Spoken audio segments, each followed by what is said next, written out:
প্রত্যেক মহিলার একটাই সমস্যা, চুল পড়ে যাওয়া, চুল ঝরে যাওয়া, চুল গোড়া থেকে নরম হয়ে গিয়ে আস্তে আস্তে নষ্ট হয়ে যাওয়া। তো ঘরেই আমি আমলকি ছিল, আমলকি নিয়েছি, পেঁয়াজ নিয়েছি, অ্যালোভেরা জেল নিয়েছি ও কালো জিরে, আর নিয়েছি মেথি। আর এপাশে আমি দেখতেই পাচ্ছ এই একটা নিহার তেলের বোতল ঘরেই ছিল, ওটা নিয়ে নিয়েছি আমি। আর এখানে কেশব পাতা, যেটা আমরা ছোটবেলায় মাথায় দিতাম সেটা। আর এখানে জবা ফুল নিয়েছি, আর নিয়েছি আমি জবা ফুলের পাতা। তো চলো একটু ঘরোয়া টোটকা হিসেবে তেলটা আমরা কিভাবে তৈরি করছি একবার দেখে নিই।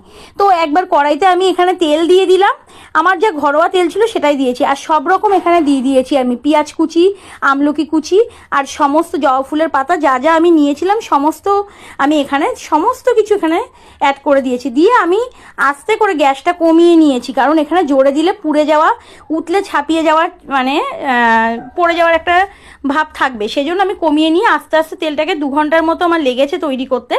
আমি এটা নিয়েছি, নিয়ে আস্তে করে ছেঁকে নিলাম। ছেঁকে নিয়ে আমার ঘরোয়া যা তেলের বোতল ছিল আমি সেটাতেই ঢেলে নিয়েছি। একটু দেখো সবুজ সবুজ রং হয়েছে। আর এই তেলটা কিন্তু মানে চুলের পক্ষে খুবই উপকারী, তোমরা একবার লাগিয়ে দেখতে পারো। মাথাটা খুব ঠান্ডাও থাকবে, তুমি যখন চেষ্টা করবে মানে চুলের গোড়ায় গোড়ায় দিতে, চুলটা কিন্তু মজবুত হবে। এর আগেও কিন্তু ব্যবহার করেছি, আর আমার যা তো বহু আর ব্যবহার করে এই জিনিসটা।